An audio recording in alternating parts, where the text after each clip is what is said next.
In a single moment, amidst the chaos of an airport, prejudice and courage collided, setting the stage for a powerful stand against injustice. At JFK Airport, where travelers rushed and announcements echoed, one moment was about to expose both the cruelty and kindness that define humanity. Justin Bieber sat silently in a corner, his black hoodie and cap shielding him from recognition. On his way to Houston for a charity concert, he hoped for rare solitude, a brief escape from fame's relentless glare. But silence doesn't last where injustice brews. His attention shifted to an elderly woman knitting a yellow scarf, her calmness almost defiant in the frenzy around her. Yet the sharp voices that shattered the air hinted at a brewing storm. Some moments demand more than silence, he thought. Before we dive into this story, don't forget to subscribe and hit the notification bell to stay updated with our latest stories. Now, let's get started. The yellow scarf moved steadily in the woman's hands, her focus unbroken despite the chaos around her. She was a quiet force, unnoticed by most, until a sharp, cutting voice tore through the hum of the terminal. Seriously, why is she even here? One of the voices snapped, dripping with disdain. Justin's head turned sharply toward the source, a trio of well-dressed travelers, their polished appearances contrasting starkly with the cruelty in their words. A woman in a sleek blazer smirked, loud enough for others to hear. She's just sitting there, taking up space. Doesn't she have somewhere else to be? The elderly woman, Martha, didn't flinch, but Justin noticed the subtle tightening of her shoulders. Her hands paused for a moment before continuing their careful rhythm. She probably doesn't even know how to use a kiosk. The man in the group sneered, earning soft laughter from his companions. Justin's chest tightened. This wasn't the first time he'd witnessed such casual cruelty, but something about this moment felt different. The trio's voices grew louder, breaking the fragile peace that Martha seemed determined to protect.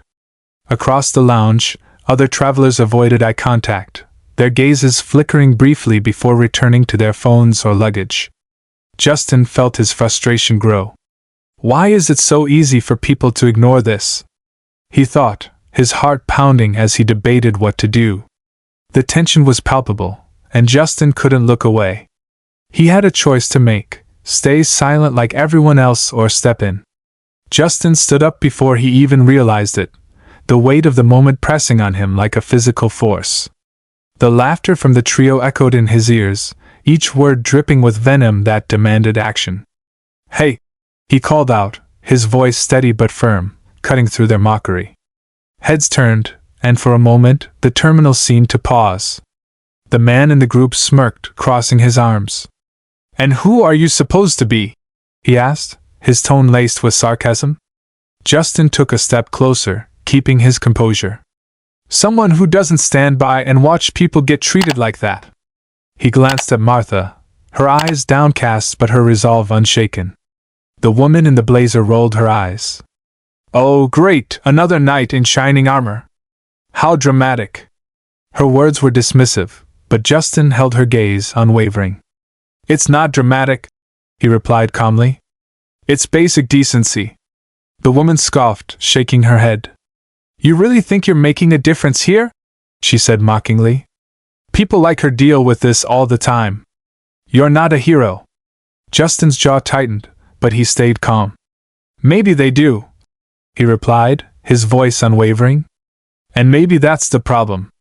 Before the woman could retort, a murmur rippled through the terminal. "Wait, is that Justin Bieber?" someone whispered. Suddenly, phones emerged, cameras pointed, and heads turned. The man in the group looked stunned. "Seriously? Justin Bieber?" he sneered, now more annoyed than dismissive. "What's next, a protest song?" Justin took a slow breath, feeling the pressure of dozens of eyes on him. His anonymity was gone, but his resolve was stronger. He turned to Martha, his voice softening. "Ma'am, are you okay?" Martha glanced up, her knitting paused. "I've seen worse," she said quietly, her voice calm but her hands trembling slightly. "That doesn't make it right," Justin said firmly, turning back to the trio. "You think words like yours don't hurt, but they do. And standing by, doing nothing? That's worse." The tension thickened as the crowd grew, murmurs rising. The trio exchanged uneasy glances, their confidence faltering under the weight of the attention. The crowd around them grew larger, a mix of curiosity and tension thickening the air. Justin could feel the weight of every stare, the expectation lingering in the silence. The trio shuffled awkwardly, their smug expressions giving way to unease. Justin turned back to Martha, who now held her scarf tighter in her hands. "Martha, right?" he asked gently. She nodded, her eyes meeting his with quiet strength. "Would you let me play something for you?" Justin asked, his voice calm but filled with purpose. Martha blinked, clearly taken aback by the request. "Play something?" she echoed softly, a faint smile tugging at her lips. Justin reached for his carry-on bag and pulled out his acoustic guitar, the familiar weight grounding him in the moment. The murmurs in the crowd grew louder as people exchanged glances, some raising their phones higher. "I think we all need a reminder of what really matters," he said, looking at the crowd, then back at Martha. She gave a small nod, her trembling hands relaxing slightly. The first gentle strum of the guitar cut through the tension like sunlight piercing a storm. The crowd fell silent, their curiosity now replaced by quiet anticipation. Justin glanced at Martha, offering her a reassuring smile before he began to sing. His voice, raw and unfiltered, carried a simple yet powerful melody. "We all walk different paths, but under the same sky. No matter our colors, we all belong. Together we'll rise." The lyrics floated through the terminal, a soothing contrast to the harshness of the moment before. Eyes softened, and even the trio stood still, their expressions unreadable. Martha's hands relaxed around her scarf as a tear rolled down her cheek. The crowd, now captivated, leaned in, their phones momentarily forgotten. Justin's voice swelled. "The world isn't perfect, but love is our guide. We're stronger united, we'll change the tide." As the final note hung in the air, the silence was profound. For a moment, it felt as if the world had stopped to listen. The final note lingered, resonating not just in the air but in the hearts of everyone present. For a moment, there was silence, a heavy, reflective stillness. Then, as if breaking free from a spell, the terminal erupted into applause. Martha looked up at Justin, her eyes glistening. "Thank you," she whispered, her voice trembling with emotion. The crowd's clapping grew louder, with murmurs of agreement rippling through. Even the trio stood quietly, their earlier smugness replaced by unease. Justin set down his guitar and crouched beside Martha. "You shouldn't have to endure that," he said softly. Her trembling hands steadied as she replied, "Kindness like yours makes it easier." As the applause began to fade, Justin remained by Martha's side, crouched to her level. The rest of the terminal returned to their routines, but a quiet bubble seemed to envelop them. "Do you need anything, Martha?" Justin asked gently.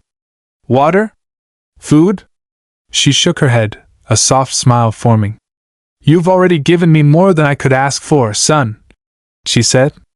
Her voice was steady, but there was a weight to her words.